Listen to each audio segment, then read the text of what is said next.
Hello everyone, स्वागत है आपका वीके कैंपस में। एक बार फिर से मैं प्रांजल सर आपके लिए फिर से लाइट लेकर के आ गया हूं। और खुशी की बात यह है कि यहाँ बहुत सारा लाइट है, तो लाइट आप लोग उधार लेंगे? बिल्कुल, मैं उधार देने के लिए तैयार हूँ। ध्यान से देखिएगा। लास्ट लेक्चर में हम लोगों ने समझा था लाइट में अपने इंट्रोडक्शन पार्ट को समझा हम लोगों ने कि लाइट क्या होता है, ठीक है। फिर हम लोगों ने रिफ्लेक्शन में एंटर किया था, ठीक है। और रिफ्लेक्शन में हम लोगों ने लॉज ऑफ रिफ्लेक्शन को समझा था और उसके कुछ फिनोमेना के बारे में जानकारी ली थी। आज हम लोग जो है मिरर्स के बारे में अपनी बात को समझेंगे कि व्हाट द मिरर इज, ठीक है बच्चों। तो सबसे पहले हम लोग अगर किसी भी चीज के बारे में समझने की कोशिश करते हैं तो पहले तो ये जानते हैं कि सर इस वर्ड का मतलब क्या होता है, ठीक है। तो सबसे पहले समझिएगा कि ये मिरर होता क्या है। तो ध्यान से देखिएगा, मिरर जो है वो कोई बहुत बड़ी चीज नहीं होती। मिरर जो है वो बहुत बड़ी चीज नहीं है। मिरर कुछ ऐसा है कि एक ट्रांसपेरेंट ग्लास है, ठीक है। और उस ट्रांसपेरेंट ग्लास के किसी एक साइड पे मैंने सिल्वर कलर से कलर कर दिया है। और मैंने ही नहीं, ये जो जब मिरर का जब फॉर्मेशन हुआ तो उसको सिल्वर कलर से कलर ही किया गया, ठीक है ना। रीजन क्या है इसका? पहले तो वाई सिल्वर, ठीक है, सिल्वर ही क्यों, पहला क्वेश्चन। तो silver is the best reflector, silver is the best reflector, ठीक है ना। ध्यान से देखिएगा, सिल्वर जो होता है वो बहुत ही बढ़िया रिफ्लेक्टर होता है। और जब लाइट रेज आती है ना, जब बंडल ऑफ लाइट जो हम लोगों ने समझा था, जब लाइट रेज जब आती है, इन करती है, तो ये लाइट रेज आई और इस पे पड़ने के बाद फिर वापस से चली गई, ठीक है। किसकी वजह से चली गई? क्योंकि पीछे का पार्ट मैंने जो है सिल्वर कलर से पेंट कर दिया था, ठीक है।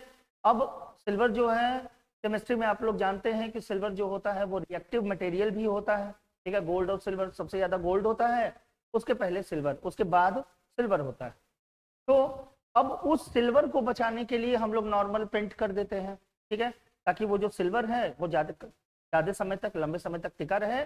और जो हम लोग ग्लास शीट यूज कर रहे हैं वो एज ए मिरर ज्यादा समय तक यूज कर पाए, ठीक है ना। ध्यान से देखिएगा, मिरर जो है ना, मिरर में जो सिल्वर कलर है, सिल्वर जो होता है वो बेस्ट रिफ्लेक्टर होता है, फाउंड ऑन द सरफेस अर्थ, ठीक है। अब समझिएगा कि ये मिरर कितने टाइप का होता है। तो देखिए, आपके सिलेबस के अकॉर्डिंग जो है मैं बताऊं तो आपको केवल इतनी ही चीजें जाननी है कि मिरर जो होता है वो 3 तरीके का होता है। एक होता है कॉनकेव मिरर, ठीक है। दूसरा होता है कॉन्वेक्स मिरर और तीसरा होता है प्लेन मिरर, ठीक है ना। 3 ही मिरर के बारे में हम लोग अपनी बात को समझते हैं। एक होता है कॉन्वेक्स मिरर, कॉनकेव मिरर, फिर कॉन्वेक्स मिरर और तीसरा प्लेन मिरर, ठीक है। अब देख लेते हैं इसमें कि कौन सा किस तरीके का होता है, ठीक है। ये इस तरीके का है, ठीक है।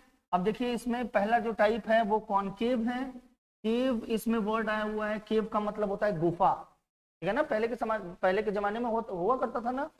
तो ये सेम वैसे ही है, जहां पर भी केव वर्ड आ गया। अब देखिए, ये केव जैसा है, अंदर की तरफ से थोड़ा सा, तो अंदर की तरफ से झुका हुआ टाइप का है। तो इसके अपोजिट डायरेक्शन में हम लोग यहाँ पे सिल्वर कलर से पेंट कर देते हैं और बोलते हैं ना कि सर इस टाइप का जो मिरर होगा ना वो कॉनकेव मिरर होगा, ठीक है। फिर अगर आ जाए इस पे, तो ले लीजिए, मैं इसी साइड से ले लेता हूं। अब ये कॉन्वेक्स है, तो देखिए कॉन्वेक्स में ये जो होता है इधर के साइड में सिल्वर कलर से कलर्ड किया हुआ था है, ठीक है ना। तो जो अब जैसे मैंने ऐसे बनाया, ठीक है। अब जो हिस्सा बाहर की तरफ निकला होता है उसको बोलते हैं बल्गिंग आउट, ठीक है ना। और जो हिस्सा अंदर की तरफ होता है उसको बोलते हैं बल्गिंग इन, ठीक है ना। तो जो हिस्सा बाहर की तरफ, जैसे ऐसे है, चम्मच देखा होगा आपने, चम्मच, ठीक है, स्पून। अब स्पून का जो हिस्सा ये ऐसे बाहर की तरफ निकला है उसको बोलते हैं बल्गिंग आउट सरफेस, और जो हिस्सा अंदर की तरफ है उसको हम लोग क्या बोलेंगे, बल्गिंग इन सरफेस। क्लियर है सबको? ओके, ध्यान दीजिएगा। और ये तो आपका प्लेन मिरर है, प्लेन मिरर का हम लोग तो पहले भी फिगर बना चुके हैं। प्लेन मिरर नॉर्मल एक ट्रांसपेरेंट ग्लास है और उसके एक साइड में हम लोगों ने इसको सिल्वर कलर से कलर कर दिया, उसको बोल दिया सिल्वर्ड कर दिया, ठीक है। तो ये 3 टाइप के मिरर होते हैं। अब खास बात ये है कि जो आपने लॉज ऑफ रिफ्लेक्शन जो अभी इसके पहले वाले लेक्चर में आपने जो सुना था, वो लॉज ऑफ रिफ्लेक्शन जो है वो तीनों मिरर के लिए बराबर काम करता है, ठीक है ना, एक बराबर। अब ये नहीं बोल सकते कि सर रिफ्लेक्शन जो है वो इसमें होता है कि नहीं होता है, क्योंकि आपने तो सर इसमें बताया था, ठीक है ना। तो ये मत याद रखिएगा कि ऐसा गलतफहमी में मत रहिएगा। रिफ्लेक्शन जो होता है वो तीनों के लिए काम करता है, और लॉज ऑफ रिफ्लेक्शन भी इसीलिए सही है क्योंकि वो तीनों के लिए काम करता है, ठीक है ना। अब देखिए, अब क्या है, नेक्स्ट जो मैटर आता है, जो इस पूरे बुक का, ठीक है ना, सबसे मतलब टेढ़ा काम लगता है कुछ लोगों को, जिसको बोलते हैं इमेज फॉर्मेशन, ठीक है ना। अब बात यह है कि इमेज फॉर्मेशन अगर हमको सीखना है तो सबसे पहले तो अगर हमको कोई भी चीज सीखनी होती है, जैसे मैं आपको बताऊं, सबसे पहले मुझे अगर जब हम लोगों के समय में जब पहली बार मोबाइल आया ना, तो हम लोगों के लिए बड़ी नई चीज थी, ठीक है ना, छोटा फोन। और इसके बाद स्मार्टफोन आया तो वो तो हम लोगों के लिए आज भी नई है, बहुत सारे फंक्शन हम लोग अभी भी नहीं जानते, लेकिन फिर भी जितना जानते हैं वो ईगरली उसको सीखना पड़ा उतना। कई बार तो ऐसा लगा कि फोन ही खराब हो जाएगा। तो सेम वैसे ही है, अगर हमको किसी चीज के बारे में जानना है, जैसे इमेज फॉर्मेशन के बारे में, तो हमको उसको पहले लॉ समझने होंगे, क्योंकि अगर नियम कानून को अगर हम लोगों ने नहीं समझा तो भैया किसी भी मोड़ पे चालान कट सकता है, ठीक है ना, ध्यान रखिएगा। देखते हैं rules for image formation, rules for image formation. अब देखिए इसमें रूल क्या होता है, 3 रूल हैं जो आपको एकदम फॉलो करने हैं जब भी आप इमेज फॉर्मेशन के लिए लाइन ड्रॉ करेंगे, ठीक है। तो 3 रूल फॉलो करेंगे, ध्यान से देखिएगा। मैं पहला बता रहा हूं, ठीक है। अब देखिए इसमें क्या है कि प्लेन के लिए मैं इसलिए नहीं बता रहा हूं कि आपके सिलेबस में प्लेन मिरर से रिलेटेड इतनी कंडीशन नहीं दी हुई है, जो आपको नहीं पढ़ना है। केवल आपको कन्वेक्स और कॉन्केव मिरर्स के बारे में समझना है और उसी से इमेज फॉर्मेशन समझना है। तो मैं आपको एक साथ वो दोनों चीजें बताऊंगा, ठीक है। सबसे पहले रूल्स को समझने से पहले कुछ चीजें आपको जान लेनी है कि क्या रूल्स मतलब इमेज फॉर्मेशन में उसका यूज किया जाएगा, तो वो क्या है पहले उसको जान लेते हैं, उसके बाद हम लोग समझते हैं, ठीक है ना। तो जैसे मान लीजिए ये कोई भी एक मिरर है, कौन सा मिरर है कमेंट में जरूर बताइएगा, ठीक है। ओके, चलिए कहाँ कमेंट में वेट करेंगे, मैं बता देता हूँ ये कौन सा मिरर है, कॉनकेव मिरर है, ठीक है ना। अब ध्यान दीजिएगा, कॉनकेव मिरर के ठीक बीचों बीच जो ये लाइन इसको क्रॉस करके गई है, इसको हम लोग बोलते हैं प्रिंसिपल एक्सिस। क्या बोलते हैं हम लोग इसको, प्रिंसिपल एक्सिस, ठीक है। और प्रिंसिपल एक्सिस मिरर के जिस पॉइंट को कट करती है, मतलब मिरर को जिस पॉइंट पे कट करती है उसको हम लोग बोलते हैं पोल। क्या बोलते हैं, पोल, ठीक है ना। अब पोल का मतलब खंबा वाला मत समझ लेना, ये पोल है, ठीक है। हाँ भैया, ये इमेज फॉर्मेशन वाला पोल है। अब देखिए, अब जैसे मान लीजिए कि ये एक तरह से अगर हम लोग प्रोटेक्टर से इसको ऐसे करके, अगर हम लोग प्रोटेक्टर से ऐसे करके बनाते हैं, ठीक है, तो उसका कहीं ना कहीं कोई ना कोई सेंटर होगा, ठीक है। तो आप ध्यान दीजिएगा, उसी तरह से यहां पर इस आर्क का सपोज करते हैं, इस आर्क का सपोज करते हैं कि यहां पर एक सेंटर है जिसको बोलेंगे सी, ठीक है। अब देखिए पोल और सेंटर ऑफ कर्वेचर, मतलब ये जो सेंटर होता है इसको हम लोग सेंटर को बोलते हैं सेंटर ऑफ कर्वेचर। क्या बोलते हैं, सेंटर ऑफ कर्वेचर। तो बिल्कुल क्लियर है, जैसा कि आप लोग सर्कल में देख चुके हैं कि सेंटर से सरकमफेरेंस तक के डिस्टेंस को हम लोग रेडियस बोलते हैं, ठीक है, ये सेंटर होता है। उसी तरह से इसमें आपको जो मिरर है इसमें इसको सेंटर नहीं बोलेंगे, सेंटर ऑफ कर्वेचर बोलेंगे, और पोल से सेंटर ऑफ कर्वेचर के बीच के डिस्टेंस को इसको हम लोग आर बोलेंगे। अब यहाँ पे इसको रेडियस भी नहीं बोला जाएगा, इसको बोलेंगे रेडियस ऑफ कर्वेचर। क्या बोलेंगे? रेडियस ऑफ कर्वेचर, ठीक है। और पोल और सेंटर ऑफ कर्वेचर के ठीक बीच में होता है फोकस। क्या है ये? फोकस। ओके, अब ध्यान दीजिएगा, अगर हम लोग रूल इसका समझ रहे हैं तो सबसे इंपॉर्टेंट रूल ये है कि इस पर कोई भी डिस्टेंस जो हम लेंगे वो कहां से लेंगे? पोल से स्टार्ट करेंगे। जैसे मैंने आपको पहले भी बताया है कि क्लास 9th के लेक्चर में भी आप सुन सकते हैं कि हमेशा मोशन के लिए आपको एक रेफरेंस पॉइंट की जरूरत होती है। किसकी जरूरत होती है? रेफरेंस पॉइंट की। अब वो रेफरेंस पॉइंट का मतलब, reference point is a fix point. तो हमेशा आपके पास एक फिक्स पॉइंट होना चाहिए।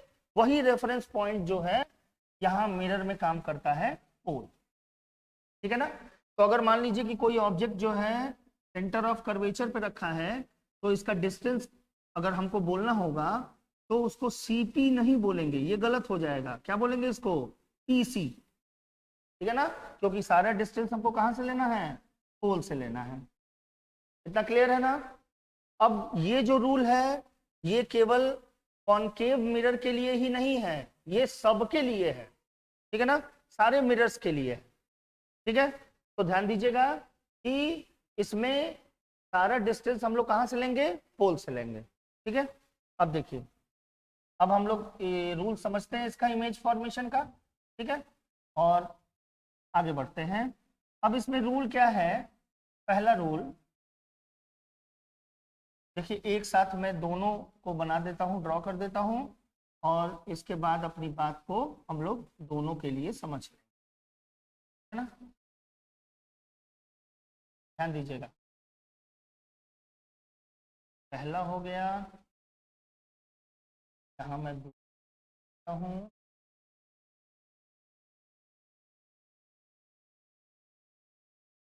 हाँ, फिगर में आपको वेरिएंट दिखता रहेगा थोड़ा बहुत है, फिगर आपको अलग अलग टाइप के दिखेंगे, तो प्लीज़ समझने की कोशिश करिएगा। केवल आपको ये समझना है कि इसमें रूल क्या होता है ना, क्योंकि बाकी इससे अच्छा तो फिगर जो है वो दिया ही हुआ है।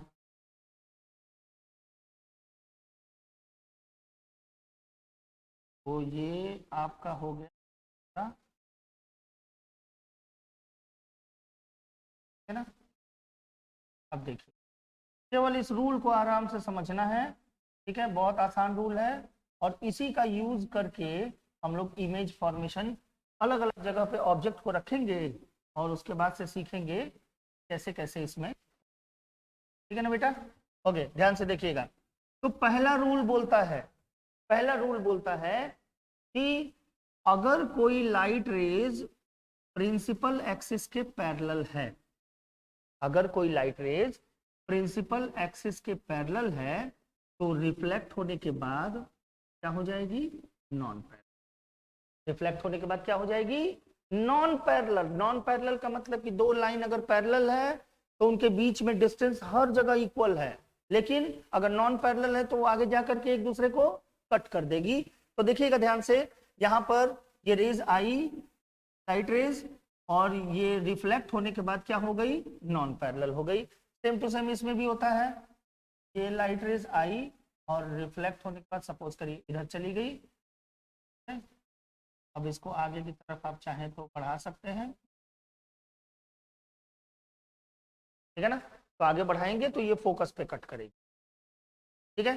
तो पहला रूल था कि अगर कोई लाइट रेज प्रिंसिपल एक्सिस के पैरेलल आती है, ये आपका एक्सिस, ठीक है ना। तो अगर कोई लाइट रेज प्रिंसिपल एक्सिस के पैरेलल आती है तो रिफ्लेक्ट होने के बाद क्या हो जाएगी? Non parallel. इसी तरह पैरेलल आती है तो नॉन पैरेलल हो जाएगी। और दूसरा रूल जो है वो इसका ठीक ऑपोजिट है कि अगर कोई लाइट रेज प्रिंसिपल एक्सिस से नॉन पैरेलल आती है, मतलब उसको कट करते हुए आती है, तो रिफ्लेक्ट होने के बाद ये क्या हो जाएगा, पैरेलल हो जाएगा। देखिए एरो का जो डायरेक्शन है ना, वही आपको बताएगा कि कहाँ क्या चीजें चल रही हैं, ठीक है ना, वही आपको बताएगा कि एरो में कि कहाँ से क्या चीजें चल रही हैं, ठीक है ना। अब देखिए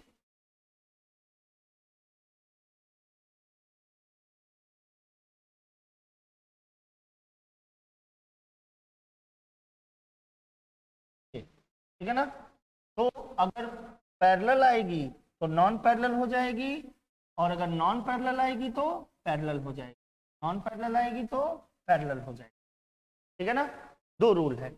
और तीसरा बोलता है ना कि अगर कोई light rays centre of curvature से होकर के जाती है, अगर कोई light rays centre of curvature से होकर के जाती है, तो वो उसी पाथ पर उसी रास्ते से वापस लौट करके आएगी, चाहे जो कुछ हो जाए।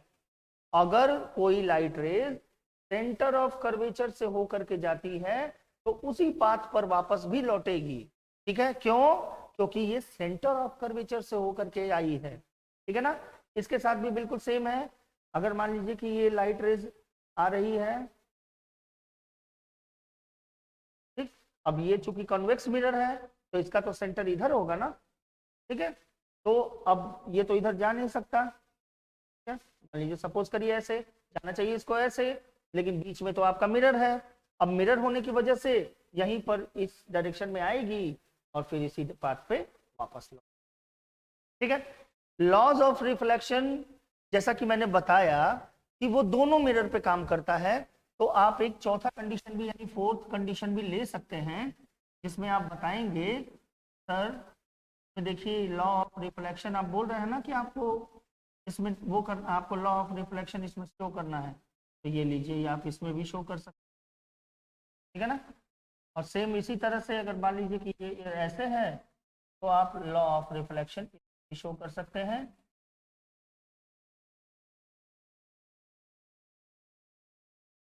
ठीक है। तो ये आपका जो रूल है वो इमेज फॉर्मेशन करने के लिए रूल है, ठीक है। मेरी बात समझ में आ रही है सबको? मैंने आपको बताया कि अगर कोई लाइट रेज प्रिंसिपल एक्सिस के पैरेलल आती है तो रिफ्लेक्ट होने के बाद क्या हो जाएगी, नॉन पैरेलल हो जाएगी, और अगर नॉन पैरेलल आती है तो रिफ्लेक्ट होने के बाद पैरेलल हो जाएगी। फिर ये दोनों टाइप के मिरर के लिए है, तो आपको इसमें पहचान करना बिल्कुल आसान है कि कौन सा कॉनकेव है कौन सा कॉन्वेक्स है, क्लियर है ना। तो समझिएगा कि अगर कोई light rays centre of curvature से होकर के आती है तो सेम उसी पाथ पे वापस लौट जाएगी, कुछ नहीं करना है आपको, ठीक है। फिर अगर आप दिखाते हैं इसमें कि सर हमको रिफ्लेक्शन इसमें शो कीजिए कि कैसे रिफ्लेक्शन इसमें होता है प्लेन मिरर के लिए, तो आपने लॉज ऑफ रिफ्लेक्शन बताया था, तो देखिए आप इस तरह से भी करके दिखा सकते हैं, ये कॉनकेव है और वो कॉन्वेक्स है, ठीक है। तो आई होप स्टूडेंट आपको इमेज फॉर्मेशन समझने में मेरे इस लेक्चर से आपको हेल्प मिलेगी, और अगली लेक्चर में हम लोग दोनों मिरर के लिए इमेज फॉर्मेशन अलग अलग पॉइंट पे ऑब्जेक्ट को रख करके और किस किस तरीके से उसका इमेज बनता है हम लोग उसके बारे में बात करेंगे। और अपना प्यार और अपना प्यार जो है हमारे वीडियो पे एकदम बना के रखिएगा, ठीक है। तो हम लोग मिलते हैं अपने नेक्स्ट वीडियो में। Thank you so much for coming here.